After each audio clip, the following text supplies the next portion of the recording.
Reklamo. Inaayos na ng mga pulis ngayon ang warrant of arrest ni Kyle. Sa tingin mo, Ethan, maanala na kaya tayo sa kaso? Malakas ang ebidensya natin laban kay Kyle. Hawak na ng mga pulis ngayon ang CCTV video ng panggagahasa ni Kyle kay Monina. Wala na silang lusot ngayon. Attorney Angeles, totoo po ba nagsampahan po kayo ng official complaint laban sa anak ni Congressman Denzel? Hindi po ba kayo natatakot na malalaking taong binabangga po ninyo? Hanggat nasa panig kayo ng katotohanan, wala kayong dapat ikatakot. Malakas ang ebidensya namin laban kay Kyle Denzel at hindi kami titigil hanggat hindi niya pinagbabayaran ng kasalanan niya. Monina, any message? Nagpapasalamat ako sa mga taong naniniwala sa akin at sumuporta sa akin. Kay Hans at lalong-lalo na kay Attorney Angeles, siya ang nagbigay ng lakas at suporta para ituloy ko itong kasong to. Salamat talaga, Ate. So, anong susunod na gagawin niyo ngayon? Well, formal na kami nakapagsampa.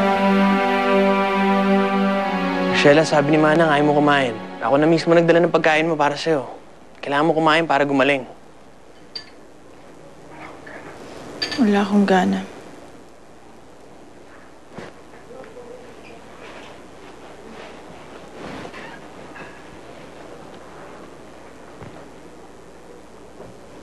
Kailangan mo kumain para gumaling yung pasa mo.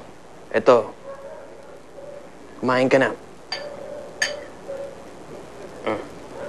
Wala nga akong gana.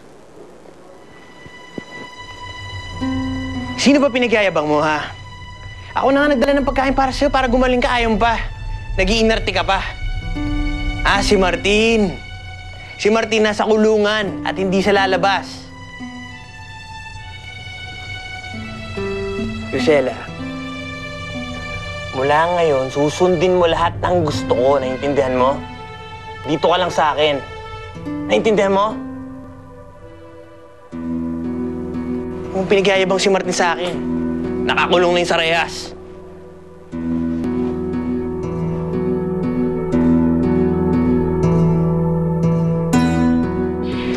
Martin, ano ba talaga nangyari?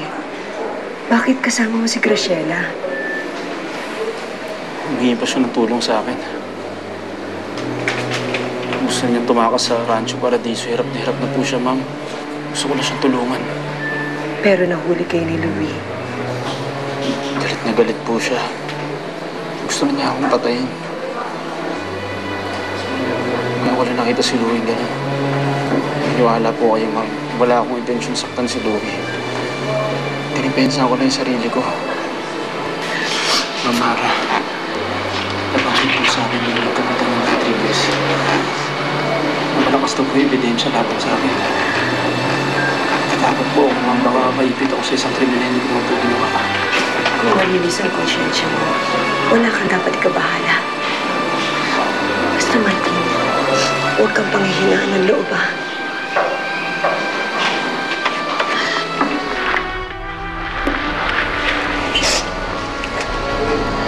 Kunin mo to.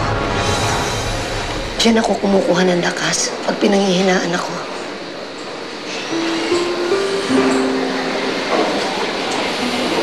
Salamat po, ma'am.